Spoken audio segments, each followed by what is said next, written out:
Congress party అధికారంలోకి వచ్చిన తర్వాత జాయినింగ్స్ చాలా ఎక్కువగా జరుగుతున్నాయి. ఈ మధ్య కాలంలో మాత్రం కాంగ్రెస్ ఆకర్ష కొనసాగుతోంది అని చెప్పొచ్చు. మరి కాంగ్రెసే ఆకర్షితం చేస్తోందా, లేకపోతే జనరలీ లీడర్సే కాంగ్రెస్ వైపు చూస్తున్నారా? ఇది ఒక క్వశ్చన్. అండ్ ఇప్పుడు నేను పరిచయం చేసే వ్యక్తి ఎవరైతే ఉన్నారో, యాక్చువల్లీ పరిచయం అక్కర్లేనటువంటి పేరు తీగల కృష్ణారెడ్డి సార్. మీకు అందరికీ తెలుసు, ఎప్పటి నుంచో రాజకీయాల నుంచి ఉన్నారు.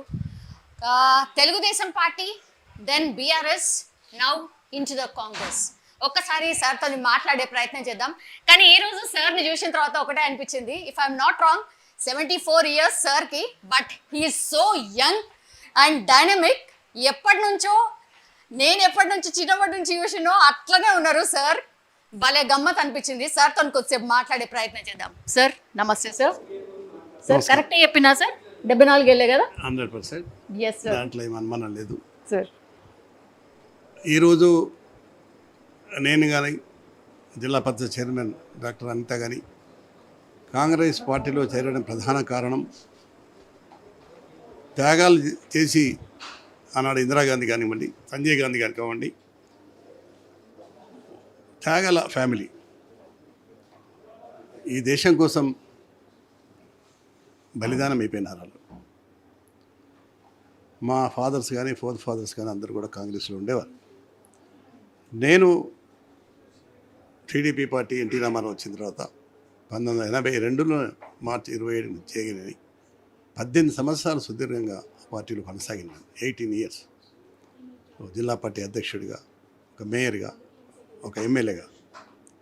ఆ తర్వాత ముఖ్యమంత్రి కేసీఆర్ గారు పిలుపు మేరకు మేమందరం వచ్చాం. నాకు సొంత పనులు ఏమి లేవు, సొంత పైరవులు లేవు, సొంత కాంట్రాక్ట్లు ఏమి లేవు. నాకు విద్యా సమస్యలు ఉన్నాయి.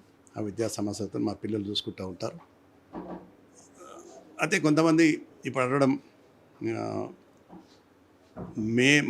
మేము సుదీర్ఘమైన రాజకీయం, ఈరోజు రాజకీయాలు రాలేదు. నేను అనుకుంటే బహుశా నా వయసు ఉన్న వాళ్ళు ఇప్పుడు ఎవరు లేరు రాజకీయాలలో అన్ని సంవత్సరాలుగా.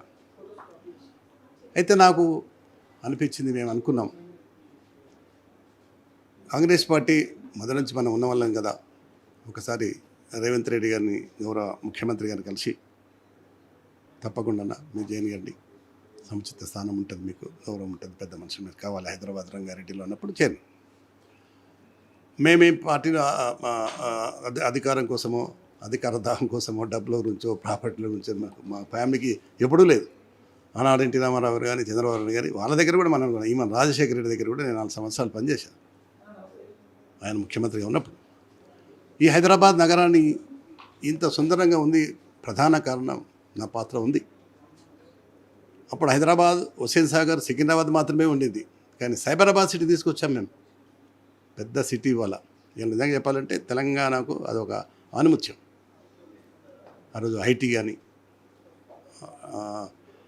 క్లీన్ అండ్ గ్రీన్ అవార్డు కానీ, ది బెస్ట్ సిటీ అవార్డు కానీ, ది బెస్ట్ టూరిజం అవార్డు కానీ, హుస్సేన్ సాగర్ ప్రక్షాళన కానీ అప్పటికి జరుగుతూ ఉన్నాయి. ఇవన్నీ ఇప్పుడు మస్తు చేంజ్ వచ్చేసింది సార్. ఇంకా కావాల్సిన అవసరం ఉందనే ఉద్దేశంతోనే ఈరోజు నేను మన ముఖ్యమంత్రి రేవంత్ రెడ్డితో కలవడం. వారు కూడా హైదరాబాద్ నగర్ మీద ఫోకస్ పెట్టి అప్పుడే ఇంచుమించుగా 1000 కోట్ల రూపాయలు ఇవ్వడం, మూసి ప్రక్షాళన పెట్టాడు. కాకనే మేము అందరూ అనిపించింది నాకు, ఎస్ చేస్తాడు అనే నమ్మకంతో వాటిలో చేరి వారి అడుగుజాడలు నడిచి తప్పకుండా ఈ రాష్ట్రానికి, ఈ హైదరాబాద్, సికింద్రాబాద్, అదేవిధంగా రంగారెడ్డి జిల్లాలో ఉన్నటువంటి అన్నిటి కూడా సమస్యలు పరిష్కారం చేసుకొని ప్రజాసేవకు వెళ్తుంది, అంతే తప్ప మా సేవకు వెళ్ళాల్సిన అవసరం లేదు. సార్ పాత దోస్తాని వాళ్ళు వచ్చిరా సార్? ఎట్లా? కాక నమస్తే. పాత దోస్తానంటే మేమంతా కలిసి పనిచేసాం, నచ్చింది. అప్పుడు కూడా మేము ఇద్దరం కలిసి పనిచేసి ముందుకు పోయినాం. ఇప్పుడు కూడా కలిసే పనిచేద్దామని వచ్చాం. ఆ విధంగా ముందుకు సాగుతాం, అంతే తప్ప వేరే ఉద్దేశం లేదు. అంతేనా sir? Yeah sir, Congress party ఈ మధ్య కాలంలో అంటే అధికారంలోకి రాగానే ఇట్లా పార్టీలు జంప్ చేసుడు ఏంది అంటే, ముందేమో అటు ఉంటారు, దాని తర్వాత అధికారం ఎటువైపు వస్తే అటువైపు జాయినింగ్, ఇది తప్పు కదా సార్? ప్రజాసేవలో ఉండేటప్పుడు ఏ పార్టీ ఉన్నా కూడా అధికార పార్టీ ఉంటే ప్రజలకు సేవ చేస్తుంది, అంతే తప్ప ఏదో ప్రాపర్టీలు ఉంచుకోవడం చేయడం అని మా వంట ఇంటా లేదు, మాకు ఎప్పుడూ లేదు. నేను ఏ పార్టీ ఉన్నా పేరు తెచ్చుకున్నా తప్ప ఏం సంపాదించుకోలేదు. మా నాయన సంపాదించే మాకు ఇచ్చిపోయాడు, అదే దాంతోనే కంటిన్యూ అవుతున్నాం. అదే ఏమీ లేదు. తప్పకుండా తెలంగాణలో అందరితో కలిసి ఉన్నటువంటి ముఖ్యమంత్రి గారి సారథ్యంలో తెలంగాణలో నా వంతు పాత్రగా ముందుకు తీసుకోవడానికి నేను ప్రయత్నం చేస్తాను. సార్ ఇప్పుడు సబిత గారికి టికెట్ ఇచ్చారు, మీరు నిరాశలు ఉండే కాబట్టి ఇప్పుడు ఆ పార్టీ కథం అయిపోయింది కాబట్టి ఇప్పుడు ఇటు వచ్చిర్రు, ఇట్లా రకరకాలు మాట్లాడతారు కదా సార్. మాటలు మాట్లాడే సబితా ఇంద్రారెడ్డి గారు మేము దగ్గర నుండి గెలిపించాం, మేము ముగ్గురం, దాంట్లో ఏం అనుమానం లేదు. పైసలు లేనిది కష్టమే కదా సార్ ఇప్పుడు. అంతే కదా అంతే లేదు, తప్పకుండా నేను దాని లోతుగా ఉన్న తర్వాత మాట్లాడతాం. మళ్ళీ ఆ విషయాలు చాలా ఉన్నాయి మాట్లాడతాం తర్వాత. ఇప్పుడు నేను చేయనివ్వడం కారణం మా కాన్స్టిట్యున్సీ తెలంగాణలో రేవంత్ రెడ్డి గారితో నడవడానికి మేము సిద్ధంగా ఉన్నాం. సార్ పార్లమెంట్ ఎలక్షన్స్ కంటే ముందెందుకు, తర్వాత రావచ్చు కదా. పార్లమెంటుకు నేనేం పార్లమెంటుకు పోతాను అనుకుంటున్నారా? అనుమానం ఉందా నీకు?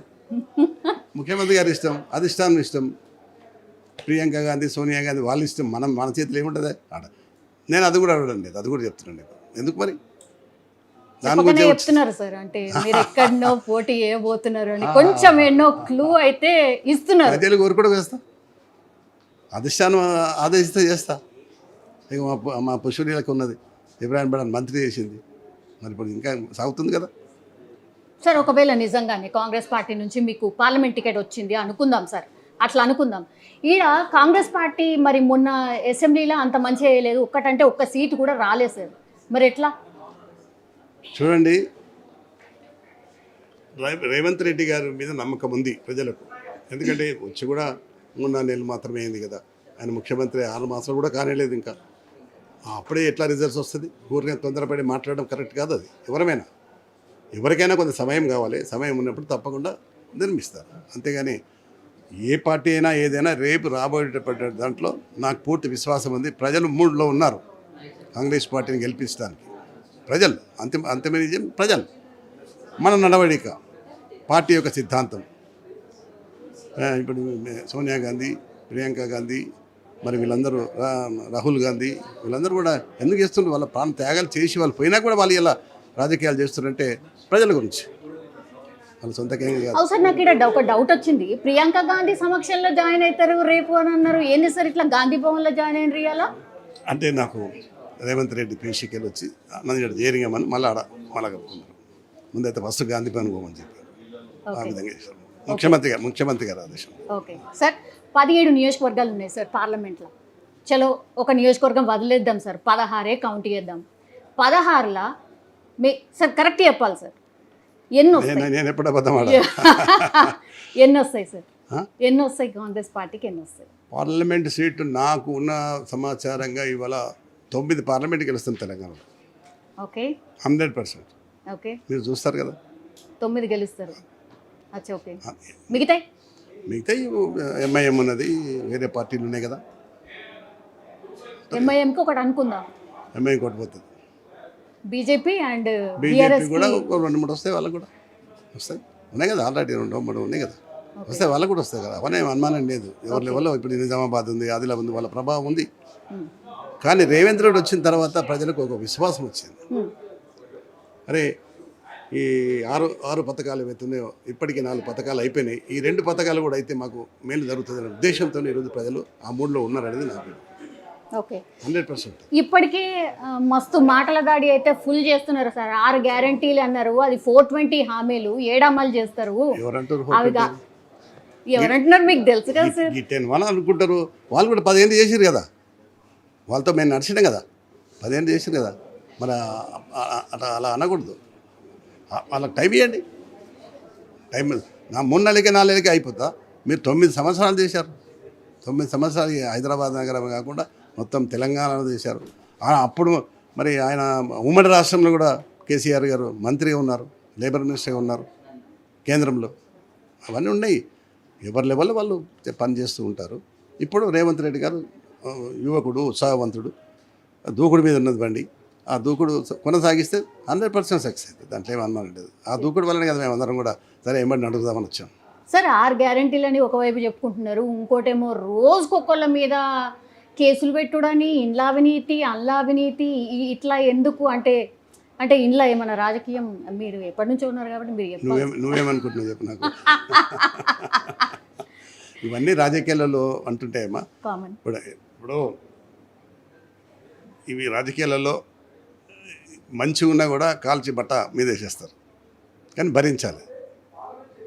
భరించినప్పుడే బాధ్యతలు పెరుగుతాయి, ప్రజల సేవ చేయగలుగుతాం.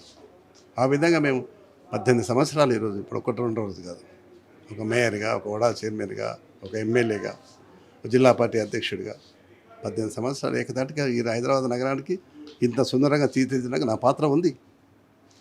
నేను ఇప్పుడు గవర్నమెంట్ ఉంది కనుక ఇంకా ఎక్కువ చేస్తానికి ప్రయత్నం చేస్తాను. Yes sir. సార్ ఈ మధ్యకాలంలో మీరు చూస్తున్నారేమో కదా సార్, ఏం సార్ ఆ మాటలు వింటే అసలు ఎందుకు ఇట్లా మాట్లాడుతున్నారు అన్ని పార్టీలలో సార్. అమ్మో నోరు తెరిస్తే ఏం మాట్లాడతారో అని భయం అవుతుంది అసలు. ప్రజలకైతే పరేషాన్ అయిపోయింది, ఏంది ఈ మాటల దాడి అని. మనం మాట్లాడిన ప్రజలు పట్టించుకుంటారా? గింతలే అనుకుంటారు. అంతేనా సార్? అంతే కదా, మరి అయిపోయింది. ఇప్పుడు ఈ దౌరు నడుస్తుంది ఇంకా. ఈ దౌరు 10 సంవత్సరాలు ఓకే, ఏమనుమానలేదు నాకైతే. అంతేనా సార్? 100%. ఎవరు ఏమనుకున్నా సరే రేవంత్ గారి నాయకత్వంలో సోనియా గాంధీ, ప్రియాంక గాంధీ, రాహుల్ గాంధీ సమస్యలు నడుస్తుంది.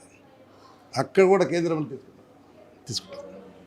Thank you. Yeah, thank you so much sir, and nice meeting you sir, and all the best sir.